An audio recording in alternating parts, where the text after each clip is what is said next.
अस्सलाम वालेकुम, आप देख रहे हैं प्रोग्राम रीप्ले। मैं हूं आपका मेज़बान अब्दुल गफ्फार। पाकिस्तान ने जनूबी अफ्रीका को T20 के बाद वनडे सीरीज़ में भी 2-1 से शिकस्त दे दी। अब उसके फ़ौरन बाद पाकिस्तान को श्रीलंका के खिलाफ वनडे सीरीज़ और फिर ट्राई सीरीज़ खेलनी है। पाकिस्तान ने इसके अलावा आज हांगकॉन्ग में होने वाला सुपर 6 टूर्नामेंट भी जीता, जिसमें पाकिस्तान ने कुवैत को फाइनल में हराया। लेकिन मैच पे हम इस पर बात ज़रूर करेंगे, लेकिन हमारा फोकस रहेगा पाकिस्तान बामुकाबला साउथ अफ्रीका T20 और वनडे सीरीज़। और पाकिस्तान साउथ अफ्रीका के दरमियान आपको याद होगा टेस्ट सीरीज़ भी 1-1 से बराबर रही थी। साउथ अफ्रीका के बहुत सारे मेन प्लेयर्स नहीं आए, लेकिन पाकिस्तान के कॉन्फिडेंस के लिए ये बड़ा ज़रूरी था कि पाकिस्तान T20 वर्ल्ड कप से पहले अपने घर पर मैचेस जीते।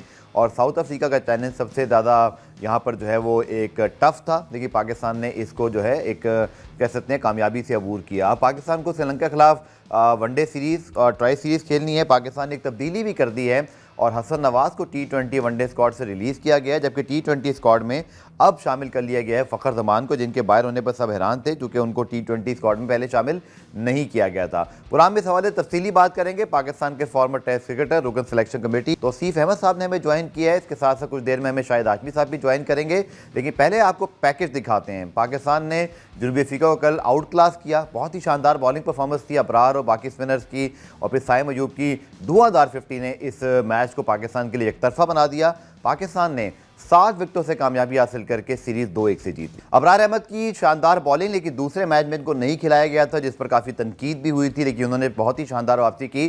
तौसीफ अहमद साहब के पास चलते हैं। तौसीफ भाई, बहुत शुक्रिया ज्वाइन करने के लिए।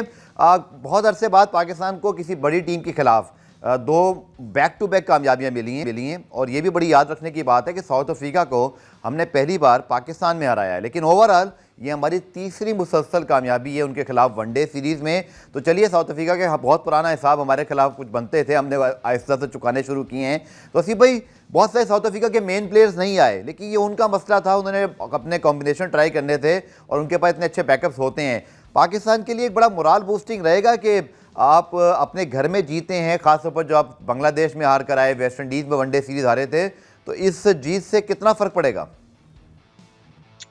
Thank you Ghaffar. एक तो आपने जितनी बातें की बिल्कुल ठीक कही हैं। अब हम उसमें थोड़ी सी जाहिर है उसमें जो ऐसी चीज़ें हुई हैं उस पर भी डिस्कस करेंगे, और आपने जितना भी बोला उसमें डेफिनेटली जो पाकिस्तान को ये ज़रूरत थी, चाहे कोई भी टीम हो, आपने बिल्कुल ठीक कहा कि वो अपनी सेकंड लाएं, थर्ड लाएं, फोर्थ लाएं, वो उनका मसला है। लेकिन उनके 4, 6, 7 प्लेयर नहीं थे। लेकिन मैं फिर भी कहता हूँ, उनको मैं क्रेडिट देता हूँ, इससे पहले कि हम अपने पे, उनको क्रेडिट देता हूँ कि उन्होंने इतना बुरा नहीं खेला। हारे, मगर मैं तो क्लीन स्वीप की बात कर रहा था कि क्लीन स्वीप इनको करना चाहिए। लेकिन चले, खैर बहरहाल हमने बहुत अच्छा किया, लेकिन हम थोड़ा सा अभी भी ट्रैक पे नजर नहीं आ रहे हैं। और ट्रैक इस सेंस में कि अबरार को आपने बिठाया, आपकी स्ट्रेटेजी थी या क्या था, मुझे नहीं समझ आई। और अगर प्लान कर रहे हैं आप, तो प्लान एज सच तो नजर नहीं आ रहा। देखिए, अभी फ़खर को आप जो है ना T20 में ले गए, अब ओपन आप किससे कराएंगे? क्या ओपन करेंगे या कौन ओपन करेगा यहाँ पर? तो इनके खिलाफ तो ये सब चीजें हैं। माइक हैसन जो है वो बिल्कुल खुश होना चाहिए, और सबको, हमें खुशी है बहुत कि पाकिस्तान जीता है। बट हम जो टेक्निकल चीजें और कुछ ऐसी है जिस पे हर वक्त हम बात करते रहते हैं कि आप प्रॉपर जो है 11 ठीक नहीं खिला रहे, वो आपने अभी भी यही किया है। आपने ये स्ट्रेटेजी नहीं हो सकती, ये आपका बस चला रहे हैं आप काम, किसी के कहने पे, किसी के कहने पे। आप जब पूरी प्रॉपर टीम खिलाएंगे ना, प्रॉपर टीम मीन कि जैसे आपने पिछला डिसीजन लिया, आप हार गए, अबरार आया, उसने 4 विकेट्स लेके आपको मैच उसी ने जितवा दिया पूरा मैच। तो ये सब जो छोटी छोटी नहीं है, ये बड़ी चीजें हैं, और इसको आपको इतना अच्छा मौका मिल रहा है आपको प्रैक्टिस करने का, और इतना आपको आगे जो इवेंट आ रहे हैं उसके लिए प्रिपरेशन का बहुत अच्छा मौका मिला है। इससे पहले भी मिला था आपको, लेकिन इसको काइंडली प्रॉपर इसको कर लें, क्योंकि अभी भी जो है कुछ ना कुछ थोड़ी गड़बड़ हमें नजर आती है। ठीक है, शाहिद हाशमी साहब, सीनियर स्पोर्ट्स जर्नलिस्ट, जिन्होंने इस पूरी सीरीज को मीडिया बॉक्स से कवर किया, चाहे वो लाहौर था, पिंडी था, फैसलाबाद था। शाहिद भाई बहुत शुक्रिया ज्वाइन करने के लिए। तौसीफ भाई कहते हैं कि क्लीन स्वीप होता तो बहुत बेहतर था, क्योंकि इसका के मेन प्लेयर्स नहीं थे। शाहिद भाई दूसरे मैच में सबको हैरानगी हुई जब फैसल अकरम और अबरार दोनों नहीं खेले। कल अबरार आए, उन्होंने मैजिकल स्पेल किया, उससे पहले सलमान ने विकेटें दे दी थी। एक मौका ज़रूर था हमारे पास कि सीरीज़ में हम इम्पैक्ट डालें। 270 बड़ी आसानी से चेज हो गए, लेकिन दूसरे वनडे में आपकी क्या राय ओवरऑल इस सीरीज़ के ऊपर? माइक हैसन ने आके गलती का एतराफ भी किया। अच्छी चीज है अपनी गलती का एतराफ करना कि हमने दूसरे वनडे में टॉस जीत के गलत फैसला किया था और आपको तीसरे वनडे में वो फैसला ही नहीं करना पड़ा, इसलिए कि साउथ अफ्रीका ने पूरे टूर पर अपना वाहिद टॉस जीता, उन्होंने भी वही फैसला किया और उनका भी फैसला गलत साबित हुआ। अक्सर ऐसा होता है कि आप टॉस पे फैसला दुरुस्त करते हैं, लेकिन आप उसे अपनी खराब बैटिंग से या खराब बॉलिंग से गलत साबित कर देते हैं। जनूबी अफ्रीका ने कल बहुत बुरी बैटिंग की, हालांकि उनको ओपनिंग का स्टैंड बड़ा अच्छा मिला था, लेकिन उसके बाद फिर उन्होंने लगातार विकेटें खोई और पाकिस्तान ने जो गलत फैसला दूसरे वनडे में अबरार को बिठाकर किया था वो दुरुस्त किया और अबरार ने कल जबरदस्त बॉलिंग की। वो मैन ऑफ द सीरीज होते अगर वो दूसरा वनडे भी खेलते। और फिर माइक हैसन ने अपनी मीडिया टॉक में जो उन्होंने ब्रॉडकास्टर्स को इंटरव्यू दिया था पिच साइड उसमें सेगमेंट में, उसमें उन्होंने एतराफ किया कि कुछ प्लेयर ऐसे होते हैं जिनको थोड़ा सा स्टिक मारनी पड़ती है और उनमें अबरार भी शामिल है। अबरार को बार बार बताना पड़ता है कि हर बॉल विकेट टेकिंग बॉल नहीं होती, इस पे विकेट नहीं मिलती। तो उसने आके तीसरे वनडे में बहुत जबरदस्त बॉलिंग की। तो इसका मतलब है कि सही चल रहा है, ठीक है, लेकिन अगर 3-0 जीते तो पाकिस्तान रैंकिंग में नंबर 4 आ जाता। अभी भी पाकिस्तान को नंबर 4 पे जाने का बड़ा अच्छा मौका मिलेगा अगर पाकिस्तान श्रीलंका के खिलाफ जीतता। शाहिद भाई पहले मैं आपसे सवाल कर लूं, फिर यही सवाल लेके आऊंगा तौसीफ भाई की तरफ। कल आपने भी ट्वीट किया और बहुत सारे लोग इस बारे में बात कर रहे थे कि मोहम्मद वसीम जूनियर, उस लड़के को पहले ही चांसेस नहीं मिल रहे। 2023 के वर्ल्ड कप में हम सबको याद है साउथ अफ्रीका के खिलाफ भी वो मैच खेले थे, वो अलग ही नजर आ रहे थे। फिर उनकी इंजरी हुई, मसले मसाइल चलते रहे, लेकिन कल के मैच में आपने हारिस रऊफ को इन कर दिया, बजाय इसके कि आप फैसल अकरम एक नया स्पिनर उसको चांस देते या मोहम्मद वसीम जूनियर को कॉन्फिडेंस देते कि अब आप भी पाकिस्तान के लिए एक मेन बॉलर बन सकते हैं। लेकिन बड़ा ही हैरानकुन फैसला, from nowhere Haris Rauf came into the 11। Asia cup में मार पड़ने के बाद लोग उनको टीम में, सच्ची बात है कि फैंस की मैं बात बताऊं, वो बोलते हैं जी इनको कुछ अरसे के टीम में होना ही नहीं चाहिए, क्योंकि रिपीटेडली इनकी मिस्टेक्स होती हैं। शायद भाई आपका ट्वीट भी मैंने देखा, आपके भी कमोवेश यही ख्याल आते हैं। नहीं, हारिस रऊफ को आपको खिलाना था, पहले 2 मैचों के लिए वो सस्पेंड थे। वो जो एशिया कप के प्रॉब्लम्स हुए थे, कोर्ट ब्रीच हुआ था, उसकी वजह से। तो तीसरा मैच तो आपको खिलाना था, ये आपका इंटीग्रल पार्ट है। अभी ऑस्ट्रेलिया में जब आप जीते थे, साउथ अफ्रीका में आप जीते थे, तो वनडे में उसने बहुत अच्छी बॉलिंग की थी। ठीक है, वो T20 में कुछ 3-4 मैच में इतनी अच्छी बॉलिंग नहीं कर सका और वो हम हारे हैं, लेकिन वो आपका स्ट्राइक बॉलर है। सबसे ज्यादा उसकी T20 में पाकिस्तान के लिए बिकते हैं। उसको बताना पड़ेगा कि बाज अहम मौकों पर, बल्कि अब वो 3 अहम मौके हो गए हैं या 4 हो गए, एक चौथा भी है कि आप उसमें आखिरी ओवर्स में, डेथ ओवर्स में डिलीवर नहीं कर सके, डिसाइसिव ओवर में आप डिलीवर नहीं कर सके, तो आपकी ये प्रॉब्लम आपको दूर करनी है। और इसी तरह वसीम जूनियर को एक ही मैच खिलाकर आप 11 में 2 ऑलराउंडर्स फहीम अशरफ और हुसैन तलत एक साथ नहीं रख सकते। उसमें या तो आपको एक स्पिनर को मौका देना है, या वसीम जूनियर ने दूसरे मैच में अच्छी बॉलिंग की थी, उनको 4 ओवर के बाद हटाया, हालांकि उन्होंने एक विकेट भी ली हुई थी, एक उनका कैच भी गिरा क्विंटन डी कॉक का उनकी बॉलिंग पर। तो उनको थोड़ा सा ये सवाल भी हुआ था माइक हैसन से, लेकिन वो गोलमोल कर गए कि नहीं, हमें रोटेशन पे जाना पड़ेगा, हमें तो एक ही बॉलर के साथ आपकी रोटेशन है, बहुत से बॉलर तो 3-3, 4-4 मैच खेल गए। तो वसीम जूनियर को भी देखना पड़ेगा आपको। और वो वसीम जूनियर हो गया, अब्बास अफरीदी हो गया, ये आपके फ्यूचर हैं। अभी हांगकांग सुपर सिक्सर्स में जबरदस्त बैटिंग भी की, जबरदस्त बॉलिंग भी की अब्बास अफरीदी ने। अचानक से वो पाकिस्तान टीम से निकल गए। मोहम्मद इरफान नियाजी जो पाकिस्तान की T20 का इंटीग्रल पार्ट के अच्छे फील्डर भी हैं, अच्छी हिटिंग भी करते हैं, वो अब rising star emerging Asia cup में कप्तान होके जा रहे हैं।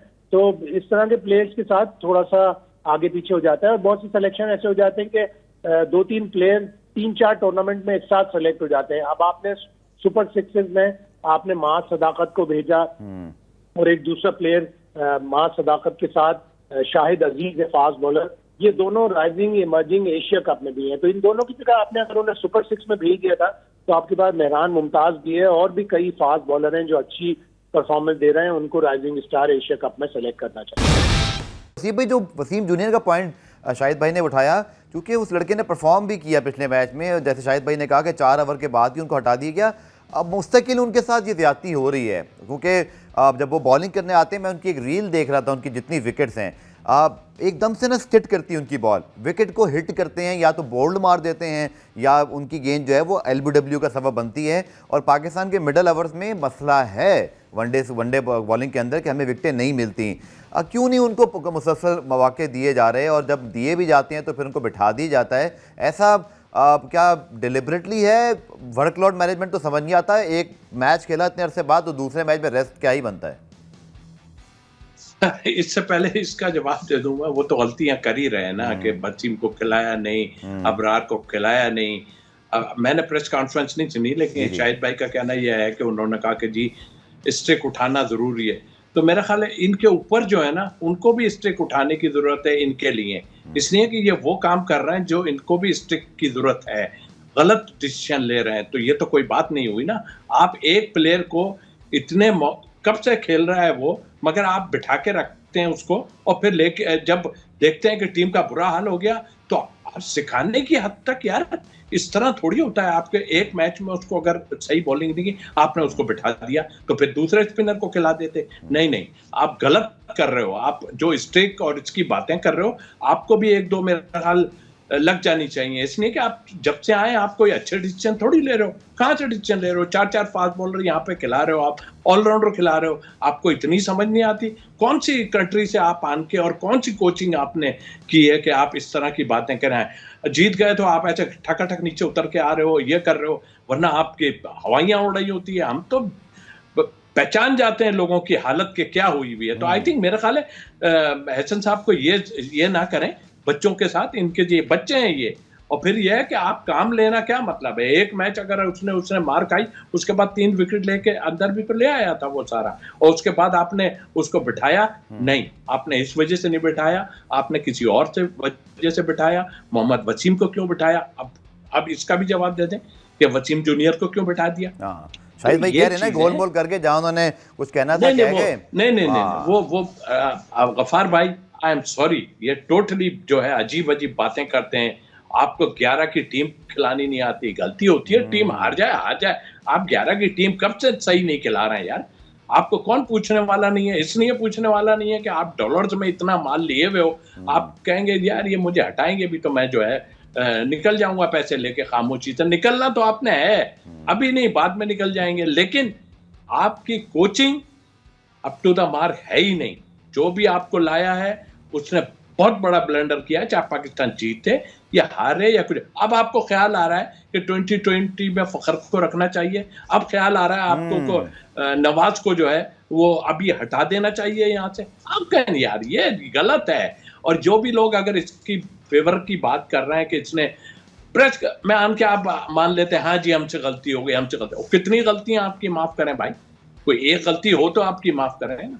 चलिए, तौसीफ भाई आज फॉर्म में है, लेकिन शायद भाई मैं आपसे वो सवाल करना चाहूँगा जो तौसीफ भाई ने बता ही दिया है। वो ये है कि कल मेरी आपसे बात भी हो रही थी इस बारे में कि हसन नवाज़ को जो है वो अचानक से आपने फिर एशिया कप खिलाया, एक प्रॉपर यानी उनको चांस दिया, लेकिन नंबर आगे पीछे करते रहे, बी में ड्रॉप भी किया, बिल्कुल मुझे याद आ रहा है। लेकिन फिर आपने उस लड़के को बिल्कुल ही ड्रॉप कहा जी आप डोमेस्टिक खेलें आगे। ये डोमेस्टिक खेलने की जो लाइन लगा दी है हसन साहब ने, वो पहले उन्होंने फ़खर जमान को भी ये बोला, फ़खर जमान वापस आए तो पहले से ज़्यादा मुश्किलात में दिखाई दे रहे हैं। आप इस डिसीजन को शायद भी कैसे देते हैं कि यंगस्टर जिसको आपने चांस देना था, अब आप उसको बोले डोमेस्टिक खेले, और फ़खर जमान को आप फिर लेकर आ गए? पहले फ़खर जमान का कॉन्फिडेंस मुझे लगता है थोड़ा सा आगे पीछे हुआ। अब हसन नवाज़ को तो बिल्कुल ही, अब ठीक है उनकी परफॉर्मेंस वो नहीं है, लेकिन इतनी बुरी भी नहीं थी सर, कम अज़ कम वेस्ट इंडीज़ और बांग्लादेश में उसने आपको मैच फिनिश करके दिए। देखिए, फ़खर जमान का तो माइक हसन के मुताबिक फ़खर जमान ने खुद ही कहा था कि वो अपनी टेक्निक बेहतर करने के लिए फर्स्ट क्लास क्रिकेट खेलना चाहते हैं। हसन नवाज अभी जितने भी उन्होंने मैचेस खेले ट्राई सीरीज से, वो स्पिनर्स पे बड़ी बुरी तरह एक्सपोज हुए। यहाँ पे जो भी एक वनडे खेला वो जॉर्ज लिंडे की गेंद पर बाहर निकलकर स्टंप हो गए। तो अच्छा है वो अगर 2-3 फर्स्ट क्लास मैच खेल लें, लेकिन वो T20 की जो मुझे तो लग रहा है डिसीजन भी माइक हसन साहब ने लाठी उठाई है। मुझे लग रहा है कि जाहिर जी पहले सीख कर आए हैं। मुझे हसन नवाज के उस डिसमिसल के बाद गुस्सा लग रहा है थोड़ा सा। ही उसका प्रॉब्लम यही रहा कि वो टॉप ऑर्डर का बैट्समैन है, लेकिन उसे मिडिल ऑर्डर में खेलना पड़ा। उसने मिडिल में आके 1-2 इनिंग्स भी अच्छी खेली, 63 नॉट आउट किया एक वनडे में, वेस्ट इंडीज में 36 नॉट आउट किया, वेस्ट इंडीज के खिलाफ एक वनडे में। लेकिन अच्छा है अगर वो 2-1 फर्स्ट क्लास मैच खेल लेगा, लेकिन वो T20 अभी आपके पास है, पूरी ट्राई सीरीज है, तो आप ट्राई सीरीज के एंड में मिडिल में भी उसको रख सकते हो, और फिर अगर वो फर्स्ट क्लास में अच्छी परफॉर्मेंस देता है तो वो वापस टीम में आ सकता है अभी यहाँ। जी हाँ बिल्कुल, लेकिन इनको वनडे और ट्राई नेशन से फिलहाल रिलीज जरूर किया गया। तो सी भाई, अब ये जो पॉजिटिव्स हैं वो उसमें मैं आपसे बात करूंगा ब्रेक के बाद, कि जो वनडे सीरीज है अब पाकिस्तान ने श्रीलंका के खिलाफ खेलना है, श्रीलंका की टीम भी पाकिस्तान पहुंच चुकी है। बहुत ही अच्छा मैं बोलूंगा कि पाकिस्तान क्रिकेट के लिए फेज है, जहाँ इंटरनेशनल टीमें आ रही जा रही हैं। साउथ अफ्रीका आया, अब श्रीलंका आया, कुछ दिन बाद जिम्बाब्वे आएगा, तो होम सीरीज हमें मिल रही है। इसका फ़ायदा कैसे उठाना है, और स्पेशली T20 और वर्ल्ड कप को देखते हुए, तो तौसीफ साहब से बात करेंगे इस ब्रेक के बाद। तो जनाब, साउथ अफ्रीका की टीम तो वापस जा चुकी है पाकिस्तान के खिलाफ वनडे और T20 सीरीज़ खेलने के बाद, लेकिन श्रीलंका की टीम अब पाकिस्तान पहुंच चुकी है। कल इस्लामाबाद पहुंची श्रीलंका की टीम, और पाकिस्तान श्रीलंका के दरमियान जो 3 वनडे इंटरनेशनल मैचेस हैं वो 11, 13 और 15 नवंबर को रावलपिंडी में खेले जाएंगे, और उसके बाद श्रीलंका और जिम्बाब्वे की टीम ट्रायंगुलर सीरीज़ में शिरकत करेगी, जिसका आगाज़ फिर 19 नवंबर को पहले रावलपिंडी और फिर ये मैचेस लाहौर शिफ्ट होंगे। तो सी भाई, श्रीलंकन टीम पहुंच चुकी है, जिम्बाब्वे ने आगे आना है, लेकिन इस वनडे सीरीज़ में अब हमें क्या करना है, क्योंकि साउथ अफ्रीका तो बहुत सारे एक्सपेरिमेंट करके गया। अभी हमारे वनडे स्क्वाड में अगर आप देखें तो हसीबुल्ला एक ऐसे प्लेयर हैं, फैसल अकरम हैं, मोहम्मद वसीम जूनियर, जिनको ज़्यादा चांसेस नहीं मिले या कुछ को चांस ही नहीं मिला। सो क्या हमारी हिकमत अमली होनी चाहिए, क्योंकि 2027 का वर्ल्ड कप तो काफ़ी दूर है अभी। गफ्फार भाई, बात यह है कि सिंपल इज दैट कि आप दुनिया जो है मुख्तलिफ चीज़ें कर रही है, मुख्तलिफ चीज़ों प्रिपरेशन के लिए एक बड़ा इवेंट आपके पास आने वाला है। आप कॉम्बिनेशन बनाने के लिए मुख्तलिफ आप चीज़ें कर रहे होते हैं, लेकिन आप यहाँ तो कुछ भी नहीं कर रहे हैं ना। ये जो बाहर बैठे हैं ना, क्यों रखा है इनको? अच्छा, मुझे ये नहीं पता कि ये जो आप 2 प्लेयरों का कह रहे हैं कि एक को फर्स्ट क्लास के लिए भेज दिया और एक जो है 20 में चले गए, तो हमारे पास 16 थे, तो 14 प्लेयर आई थिंक रह गए ना। तो कोई इंक्लूड किया है कोई? जी, फ़खर जमान को लेकर आए हैं, तो उन्हीं की जगह, हसन नवाज की जगह, तो भाई यही चेंज है। नहीं, आई मीन फ़खर जमान को लेके आ गए हैं, तो ठीक है, अपनी जगह है, लेकिन अब क्या फ़खर से ओपन करा देंगे ये, मेरा ख्याल, और फिर एज इट इज चलाएंगे, यही करेंगे ना, और क्या कर सकते हैं ये मेरे ख्याल से। देखिए, बात ये नहीं है, आप प्रिपरेशन वाला जो काम एक नजर आता है ना, देखिए ये भी आए हैं ना, ये भी अपनी तैयारी से आए होंगे, ये अपने प्लेयरों को 3-4 प्लेयरों को चांस दिया ना उन्होंने। ये हल्की टीम थी, चाहते तो अपने सारे अच्छे वाले खिला देते, दूसरों को चांस नहीं देते। वो इतने जबरदस्त लेग स्पिनर लेके आए जो पीटर है, वो तो इनको आगे काम आएगा बहुत ज्यादा। तो हम चांसेस फिर क्यों नहीं देते, क्या वजह है? स्क्वाड में रख के भी क्यों संभाल लेते हैं सिर्फ? नहीं, ये डोरियां कहीं और से हिल रही हैं, हम नहीं करेंगे, हम चाहेंगे ही नहीं कि कोई प्लेयर आए। मैं आपको बताऊं ऑनेस्टली, आप ये कभी भी नहीं सोचेंगे।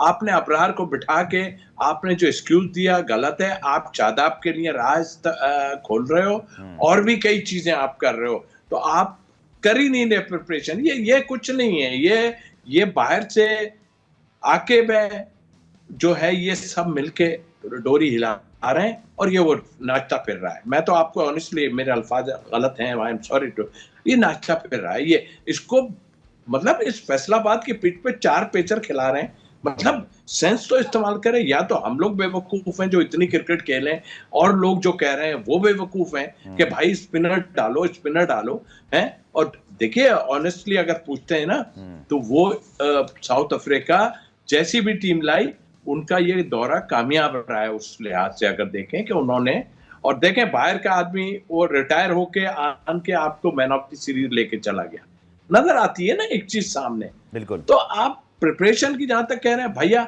जो आप लाए हैं, या आप नहीं लाए, कोई और लाया है, उनको खिलाओ ना, खिला के देखो। बिल्कुल, वनडे सीरीज़ पाकिस्तान की आ रही है, और चूंकि वनडे सीरीज़ इररेलेवेंट बहुत ज़्यादा समझी जा रही है आजकल, क्योंकि T20 वर्ल्ड कप करीब है, पर ODI वर्ल्ड कप तो 2027 में, तो ज़्यादा बाद अब T20 की हो रही है। पुरानी ब्रेक शामिल करते हैं, क्विक ब्रेक के बाद आते हैं, ब्रेक के बाद वापस आए। एशिया कप की ट्रॉफी का मामला अब तक हल नहीं हुआ, लेकिन एक मुस्बत पेशरफ ज़रूर हुई है। BCCI ने कहा है जी कि अब ICC और PCB के साथ मिलकर हम बातचीत करें, इसका इवेंचुअली हल क्या निकलेगा, और इसके साथ साथ आगे आने वाले दौर में पाकिस्तान भारत के मुकाबलों में और मज़ीद क्या हो सकता है, बात करेंगे इस कमर्शियल ब्रेक के बाद।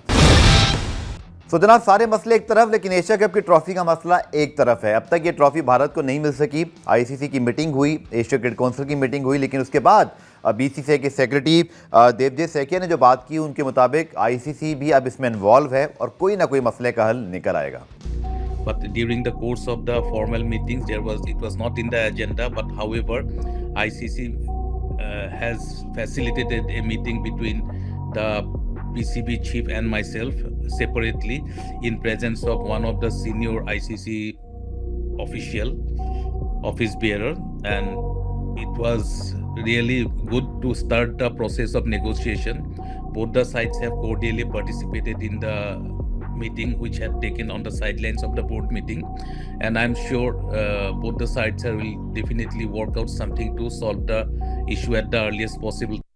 तो असीम भाई, बीसीसीआई के सेक्रेटरी का बड़ा ही कोई पॉजिटिव सा जवाब, कहते हैं जी अब हमारे बातचीत चल रही है मोहसिन नकवी साहब से, आईसीसी के टॉप ऑफिसर भी इन्वॉल्व हैं। आई थिंक आपका भी ध्यान एक ही तरफ गया होगा, वो शायद कौन हो सकते हैं, क्योंकि उससे पहले भी उन्होंने एक मीटिंग में किरदार अदा किया हुआ है। लेकिन इस ट्रॉफी का मसला जिस अंदाज से अब बयान किया जा रहा है बीसीसीआई की जानिब से, लगता है कि वो जो स्टैंड लिया मोहसिन नकवी साहब ने, ठीक है, पाकिस्तान टीम की परफॉर्मेंस पर बहुत सारी चीज़ों पे हमें जो तनकीद करते हैं वो हम कर देते हैं, लेकिन बीसीसीआई के मामले पर, आईसीसी के मामले पर, एसीसी के मामले पर मोहसिन नकवी साहब के स्टैंड पाकिस्तान के लिए बहुत ही शानदार रहे हैं। और असूली मौक़िफ़ है भी, आप देखिए ना कि जय शाह साहब ने ही ट्रॉफी दी ना वुमेन क्रिकेट टीम को उनकी, तो पाकिस्तान क्रिकेट बोर्ड के चेयरमैन के तौर पर नहीं, वो एसीसी के चेयरमैन के तौर पर ट्रॉफी देना चाह रहे थे भारत को, लेकिन नहीं ली, लेकिन अब तक मिली भी नहीं उनको। आपका क्या ख्याल है ये मामला जो इनकी आज अभी आपने गुफ्तगू सुनी, लगता है थोड़ा सा आइस मेल्टिंग हो रही है इस तरफ? देखें, मैं तो सीधा कहूँ, जो जितना आपने खुद सारी बातें कर दी कि नकवी साहब ने बहुत ही जबरदस्त, ऐसा स्टैंड कोई ले नहीं सकता जैसा स्टैंड लिया, भागते फिर रहे हैं अब ट्रॉफी के लिए। गलती उन्हीं की थी, आईसीसी को सोचना चाहिए, आईसीसी और मामलों में भी अब सोचे। और हम अब जितना हमने कुछ किया है ना, गिर के अब भी नहीं आना चाहिए हमें।